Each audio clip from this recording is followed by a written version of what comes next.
The Hairy Men from Hannigan's Halt by Gavin Casey. Polish Joe was 7 feet high. Scientific instruments and mathematical calculations were needed to estimate his width. He was ageless, mature without being old, in full vigour without being young. He was a roarer and a swaggerer, but he never offended anybody worth not offending by his wild, joyous, noisy enthusiasm for himself and his mates. There were 1,009 stories about him, 74 newspaper articles and 5 pieces of poetry.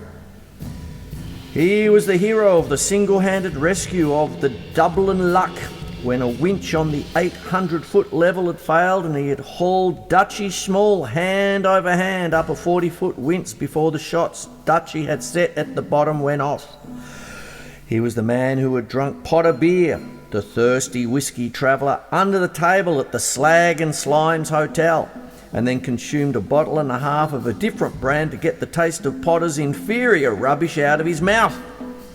He brought an old-fashioned light into the wild eye of Mother Suggs of the Slag and Slimes whenever she saw him, and at the same time melted the defences of Gloria Glasson, the fancy blonde behind the bar at the railway, so thoroughly that she would only go out with mine managers and machinery travellers with big expense accounts when Polish Joe didn't need her. Joe was a gambler who bellowed with delight, win or lose, so loudly that it should have brought the hot scones from 5 miles away. He was the human crane-cum tractor who had discovered Ecca McLennan, the gold buyer, bogged to the axle 15 miles along the border road, had heaved and hauled his car out of the mud and towed motor and driver to town behind his push-bike. He was an oversized human shape built out of steel and springy wire cable, and with the urgent strength of a gelignite explosion and the slow power of the soft, irresistible steam that quietly revolves the giant drums of winding machines. But he was no dumb ox. He was the man who carried Springy Turf's horse trough to the top of the horseshoe dump. That time it all happened in the dusk of a great drinking afternoon of a Saturday short shift, when 200 muscled men were bellowing and arguing about anything and everything in and around the bar of Springy's Tram Stop pub. Suddenly, about 20 of the men discovered they were arguing about Polish Joe's strength and that Springy was disparaging it.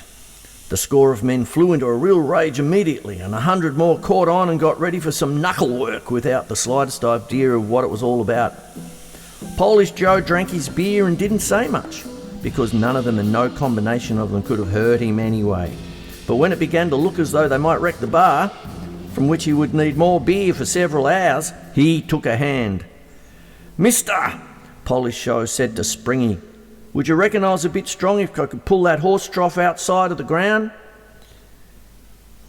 "I see men who coulda did that," said Springy challengingly.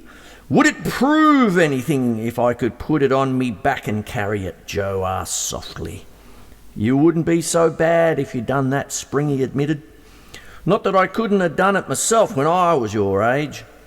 All the men who could see through the doors of the pub looked at the great iron and timber trough and roared with disbelief and indignation. But Polish Joe quietly drank 2 more pint pewters of beer and then said, "What if I hoisted it on me back and took it up to the top of the horseshoe dump?" There was a gasp and then a silence, because the horseshoe dump was the highest and the steepest on the whole Golden Mile, and it took an ordinary man all his time to scramble to the top of it without carrying anything. It was half a mile from the Tram-Stop pub, but even at that distance it towered over the little pub like a statue of surly wrath.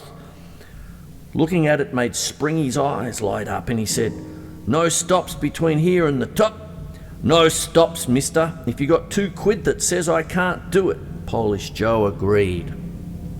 Then there was an outbreak of chatter among the mob and a lot of side wagering, because that was something few thought even Polish Joe could do.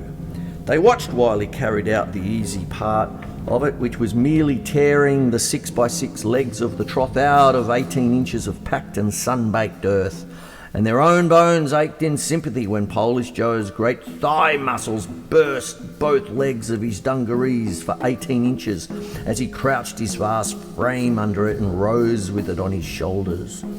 They followed along with him over the flat, shouting encouragement and singing and still betting, and after 100 yards 8 of them ran back for pints of beer because Polish Joe would certainly get thirsty on the way and wouldn't be allowed to stop until he reached the top of the horseshoe dump.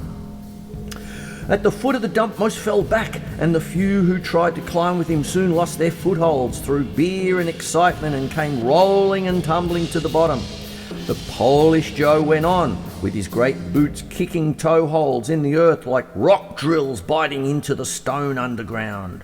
There was a moment of suspense when the lace of his left boot broke with a crack like an overloaded main cable, and he stumbled. He fell forward with the half-ton iron cape on his shoulders, and he could not have let go with his hands or it would have fallen. So he bit into the horseshoe dump with his teeth and steadied himself. And when he turned around and spat out the mouthful of dirt, those below were spattered with mullock, and as though the horseshoe dump had erupted into a volcano. When he was halfway up and silhouetted against the darkening sky, he looked bigger than the dump, bigger than the mines around and the pub and the shops and the town, the biggest thing in the world. When Polish Joe came down, he was pleased and very thirsty.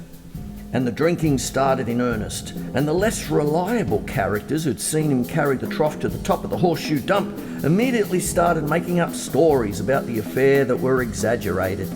Springy Turf did a dazzling trade until midnight, but he was a mean man and was never satisfied, and it occurred to him that he now lacked a horse trough.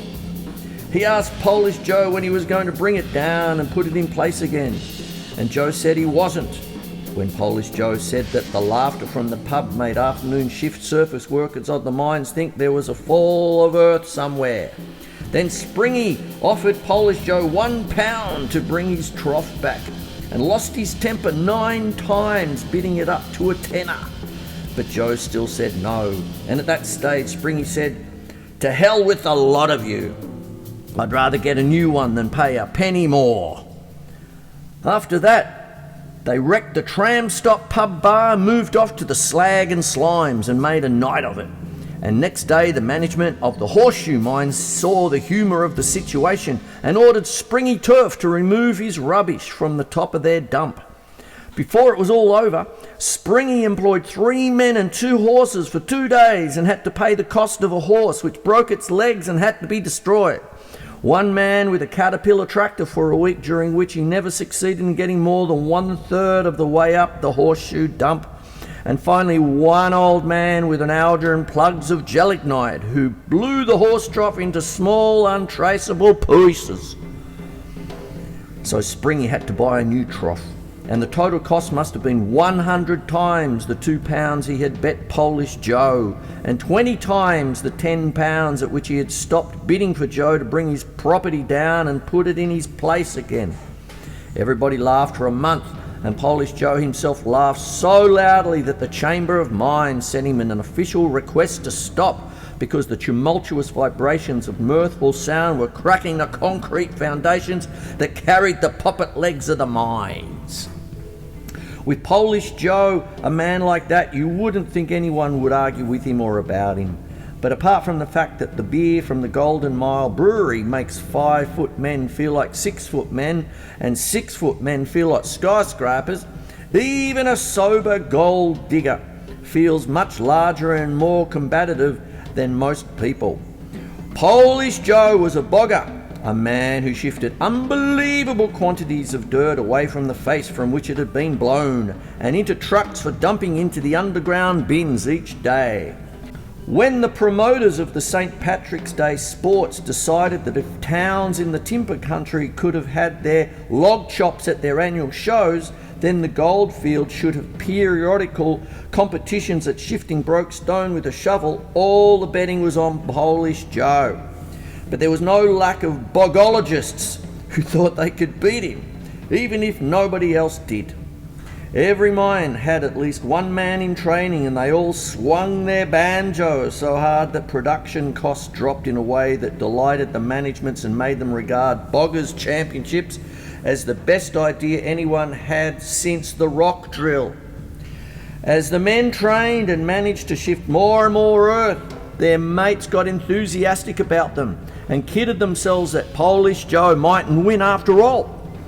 After a while, there was some money available to back others, and the pubs were full of men telling lies about how many trucks Fancy Larson and Pimply Horace Griller and Luke McGallick and Ostrich O'Hara had filled in an 8-hour shift.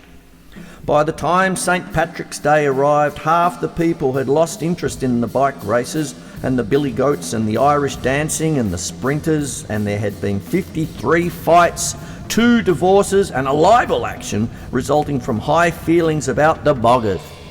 The shrewd money was still on Polish Joe in spite of the short odds, but from sheer patriotism the Irish made a solid block for a man called O'Flaherty, and the great Boulder was alleged to have a dark horse in a short, square, evil-tempered man called Lob. Polish Joe was so confident that he spent the prize money and the winnings from most of his bets on himself in advance, buying drinks for his cobbers. But being the man he was, he didn't make anyone hate him because of his exuberant self-confidence, not even the Irish. The day before the sports, the tracks for the runners were laid out and the platform for the dancers, and at the same time big trucks came in and out of the recreation ground and dumped a ton of good rough underground stone on each of the dozen 1/4-inch steel plates. There were 8 plates for nominations already accepted, and 4 in case there were any post entries at double fees. The plates and the stone were just beside the main grandstand, and by the time the stand was looking as green as the lawn on the football field because of all the ribbons people were wearing, there were 9 men with shovels ready to shift the dirt into the trucks the height and size of mine trucks. The soulless people among the crowd were watching the bikes swooping around a track or getting drunk in the bar, but the senses of an intelligent ones had got drunk earlier and were crowded around the Boggers, mostly hammering Polish Joe on the back or laughing at the 9th man, the only post entry. The man who had slapped his money down and pulled his shovel out at the last moment was from the outback. He was from Hannigan's Halt, where there was only one mine worth the name, and he was an old, lean, stiff-limbed, hairy man who looked ridiculous alongside Polish Joe or any of the other competitors. Joe shone with health and vitality, his big, eager moustache bristling and his laugh echoing and his enormous chest bare and bulging with muscle. He wore a wide, showy leather belt, and his trousers were underground dungarees, but they were washed into bleached beauty and ironed into creaseless perfection. He was full of beer, like all the other competitors, but that was the proper way to be because of the sluggish liquid of the beer would sweat out of them in the first 5 minutes, and the strength and goodness of it would stay in their vitals. The hairy man from Hannigan's Halt had a leather belt too, but it was the sort they issued to soldiers in the First World War, and it clamped his pants onto his herring guts over the deplorable grey flannel singlet. All around the belt were pouches and sheaths, and anyone who was old enough knew that these contained a boy-proof watch with a kerosene-stained dial, a skinning knife, a compass, a copy of Such Is Life by Tom Collins, and a pint bottle of OP rum in case of snakebite or exhaustion. And even the receptacles on his belt weren't enough for him. He wore a ragged waistcoat with a pipe in one pocket, a plug of villainous tobacco in another, a machine for reboring and decarbonising the pipe in the third, and an extra bottle of OP rum in case of snakebite or exhaustion in the fourth. He was a sad-aged, rheumaticky-looking man with a lot of hair on his face and none worth worrying about on his head. And among the crowd were a wild, hairy crew of his friends from Hannigan's Halt, looking much like he did, except that some were longer and some were shorter and some were narrower and some were wider. and some carried 3 or 4 bottles of OP rum because they were cautious. They were not cautious with their money though, and the bookies chuckled richly as they took vast wads of it, wagered on their creaky old cobber to win the Boggers Championship. When the event started, Polish Joe tossed shovelfuls of ore 20 feet into the air, and every last grain of it fell square into the centre of the truck he was filling. Every 6 shovelful he paused for 3/5 of a second while he swallowed a pint of beer, and after each pint 6 shovels would go into the truck, dead centre, so fast that you couldn't see his arms move, and the stone sprayed in a high arc like a water out of a fountain. The thunder of the rock from Polish Joe's shovel falling on the iron bottom of his truck was so loud that nobody could hear any announcements over the public address system, and they had to abandon the rest of the program until the Boggers Championship was finished, and soon the whole crowd was clustered around the iron plates or craning over the northern side of the grandstand trying to watch the men with the banjos. They were all watching Polish Joe and telling each other stories about the other things he had done, except the hairy men from Hannigan's Halt, and somewhere underneath their wild whiskers these regrettable characters started to grin. Nobody except them noticed their aged creaky cobber, but he had a shovel you could shave with, and he used it well. When he slid it over his iron plate and under the stone, it tumbled the rocks neatly onto its blade. There was never a pebble too many that might fall off when he swung the contents into his truck, and there was never one too few to destroy the perfect symmetry of the pyramid of stone he was sending to where it belonged. Every time he threw, his joints groaned, but every shovelful went into the truck, and the bottom grain of each just grazed the side on the way. The judges had nothing to criticise, and the crowd had nothing spectacular to watch, but the old sunburned man from Hannigan's Halt was doing all right. All the judges were utterly astonished when they were watching Polish Joe scrape together the last bits of dirt on his iron plate, to hear a wild yell from the hairy men and see that their candidate's plate was as clean as a saucer of milk that had been dealt with by a starving cat. They had a conference that lasted most of the way through a 5-gallon keg, but finally there was nothing they could do but award the championship to the hairy man with the waistcoat. Polish Joe only laughed, but his supporters roared with anger, and because there were about 10,000 of them, it made a considerable noise. Fights broke out everywhere, not because everyone didn't agree that what had happened was impossible, but just because the obvious way to deal with such a situation is to punch someone on the nose. Polish Joe and the hairy man, neither of whom was Irish, ignored all the turmoil and looked at each other with respect. "You're pretty good, mate," said Polish Joe. "I've been at the game a long time," the hairy man said apologetically. "I'm an extra good man on a wins," Joe told him. "I got the strength to chuck the dirt right out until I'm about 20 feet down. I'd like to sink a whiz alongside of you." "I done a bit in me time," the hairy man admitted. "I'd like a go at you just for the fun of it. What about here and now?" They got the judges and arranged it, and old Polish Joe's backers were much encouraged by the way he grabbed his 10 by 10 quarter-inch steel plate and slung it aside as though it were a pocket handkerchief to make room for the shaft-sinking contest. The hairy man had to get 8 of his hairy mates to help him, and then the judges marked out spaces 6 feet square, and the pair went to work. Polish Joe saved his strength, but he didn't save enough of it. He only threw the dirt 10 feet in the air, and he cut his pints of beer down to 1 for every 10 shuffles. The hairy man slid his dirt over the edge of the hole like a snake coming out of the ground, and only took a suck at the spout of his old water bag twice from start to finish. Both men signalled they were through at the same time, and the mob went mad at the prospect of a dead heat.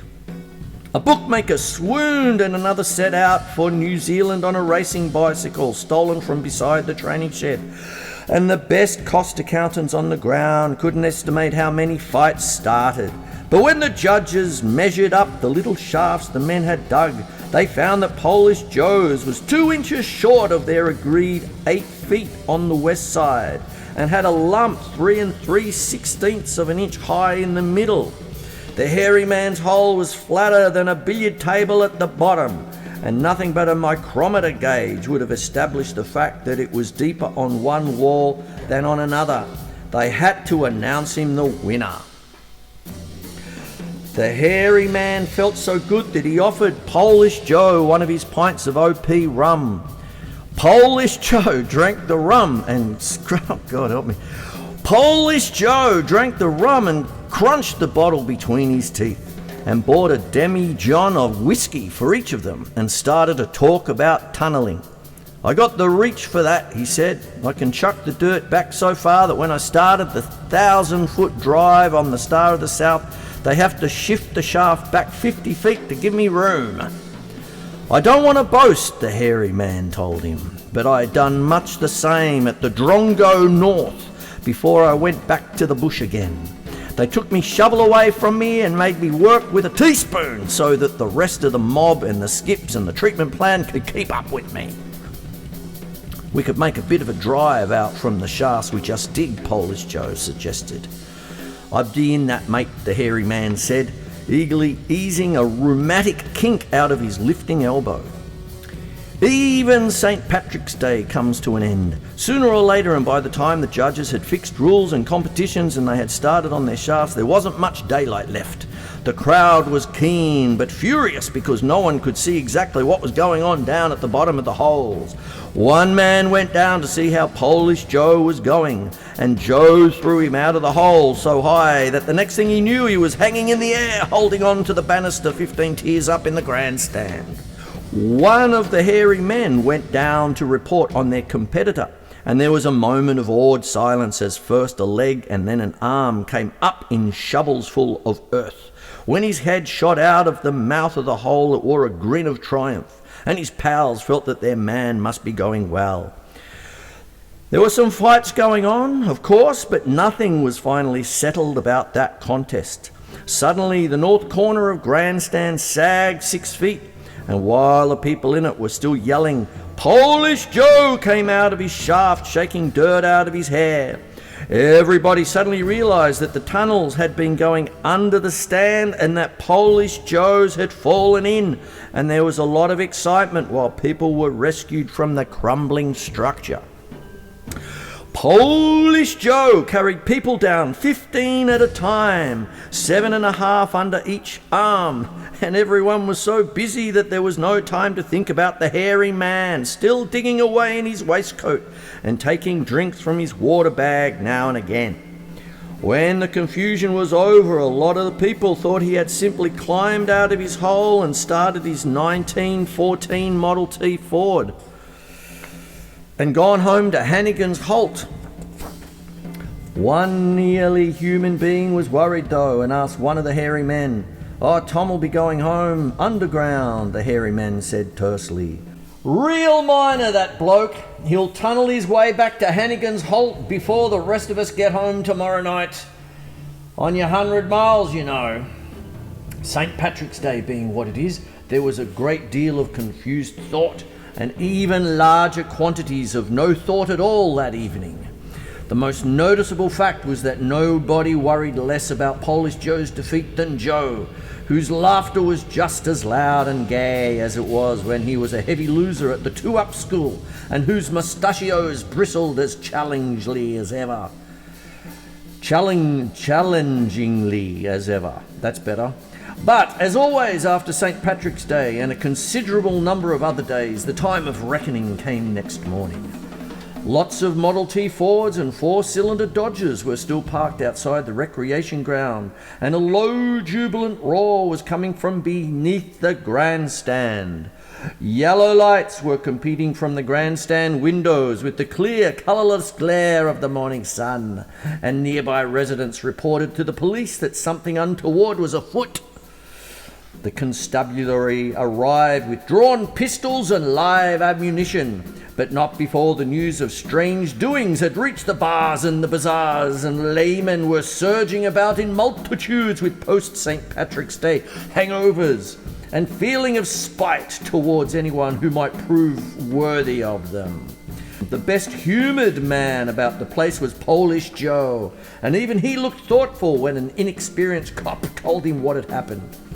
That so-and-so from Hannigan's Halt kept on tunnelling until he was right beneath the bar, and then he put in a short rise and there he was.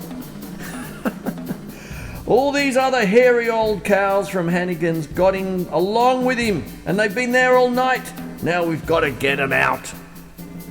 There was a great and joyous roaring and thumping from the bar under the grandstand, and when the sergeant had a look through the window, the pane shattered and a full bottle of scotch whizzed past his ear.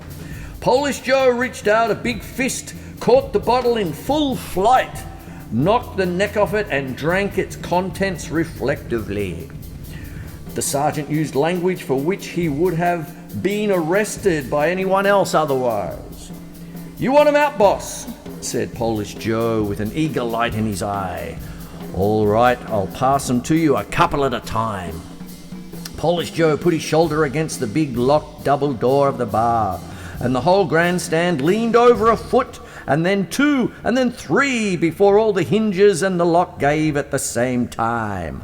Then he went in and rocked the place about for a while, bouncing the hairy men from one wall to the other, and when he was good and ready, he started throwing them out. The first hairy man was lucky, for Polish Joe threw him so far that he landed right in his own ancient utility in the road, and he had the presence of mind to start the engine straight away and drive right to Hannigan's Halt, flat out at nearly 30 miles an hour. After him they came fast in ones and twos, flying through the air and being gathered up out of the dust by the policemen. When Polish Joe came to a very old hairy man, he showed proper respect for age and bounced him neatly off the sergeant's soft paunch so that none of his poor stringy old limbs would get broken. But he had no mercy on any who were middle-aged or younger, and the bigger they were, the further he threw them. Last of all, he appeared in the doorway with the hairy man who had beaten him at bogging and shaft sinking, and then had tunnelled his way into the bar. The hairy man's whiskers were smoking and smouldering slightly because of his breath passing through him, but there was a dreamy, satisfied, don't care a damn look in his eye, and Polish Joe was carrying him with both hands at arm's length over his head. "Wash worth it?" the hairy man told the world. "Put me down, big bloke. Can't blurry well a fighty when I'm stuck way up here." A strange look appeared on Polish Joe's face, almost as though he were afraid that the man who had beaten him twice might do it a third time. He placed the hairy man carefully upright on the ground and held him at arm's length. The hairy man aimed blows from every direction, but of course his arms weren't long enough for his fist to reach Joe, as long as Joe held him. He cut holes in the air with hands moving so fast that anything that got into the vacuum they created behind them was dragged in their wake and flew all over the place. "Let me go, you great ape," he bellowed. "I can't fighty from away over here, neither." Polish Joe held on tight and looked at the hairy man sadly and said, "You was a feller I had respect for yesterday. When you beat me at them things I'm best at, but I'm disappointed." "What you mean?" snarled the hairy man, pulling a punch so suddenly that the cuff of his coat shot down 5 inches past his bunched knuckles and then snapped into place. "Wanted to buy you a drink," Polish Joe told him sorrowfully. "Couldn't find you nowhere, and here you was all the time, guzzling away with hairy mates of yours with never a thought for me being just as thirsty as yourself. On account I'd shovelled near as damn as fast and at the bogging at the shaft sinking." "Geez, I'm sorry," said the hairy man, looking truly ashamed. "Never done a thing like that before. Dunno what I could have been thinking of. Anyway, if it ain't too late, we can have one now. There's plenty more back in there, and we can have the fight after." Then the pair of them went back into the bar like brothers, and they never got around to having the fight at all. It was 5 days before the police persuaded them to come out of the bar at all and go to jail like good citizens. By then they were up for an immense amount between them for what they drank and for damages and for what all the other hairy men had drunk on the night of St. Patrick's Day. But the publican who owned the stock and the equipment in the recreation ground bar didn't worry, because he knew that when Polish Joe did anything like that, he paid to the last penny. At this time he had a mate as good as himself, or maybe even a whisker better, to help him earn the money. And sure enough, when they came out of jail, they got contract work side by side on the North Kalgoorlie deeps. And between them they earned all the money they needed in a fortnight. In that 2 weeks they deepened the North Kalgoorlie shaft 1,000 feet, and they took a drive at the 1,800 foot level right across the border into the next state. And the two of them drank not a drop of anything except water, of which they consumed 215 gallons, count it, a day on the job, and an unknown quantity when they were off shift. They became warm friends, but the hairy man was too hairy and set in his ways to be really happy anywhere. But at Hannigan's Halt, and Polish Joe couldn't be happy anywhere too far from Gloria Glasson, the fancy blonde between the bar at the railway. So when they had paid their debts, they spent 3 weeks shaking hands and having a parting drink, and the last hairy man went off out of town. And there were never any more bogging championships, because it was obvious that there would be no worthwhile competition for Polish Joe unless the hairy man came back, which he never did. The only permanent results of the whole affair are the story and the cranky lean on the recreation ground grandstand, where one of its corners subsided into Polish Joe's tunnel.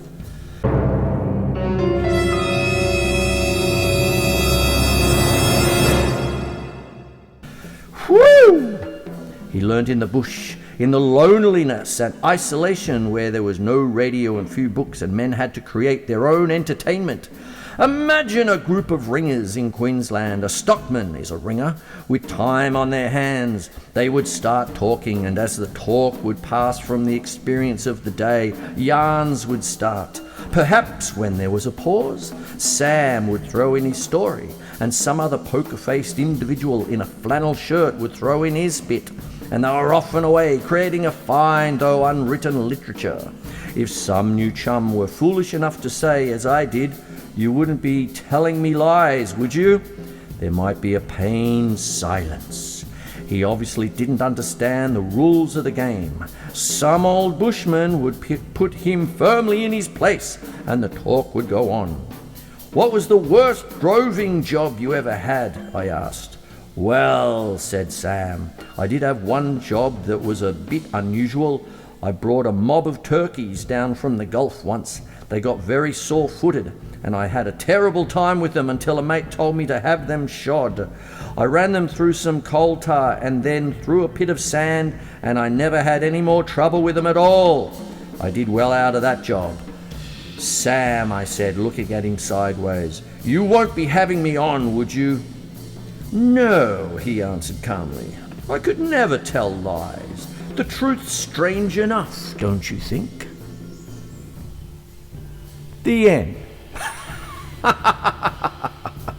That's for David Brannigan.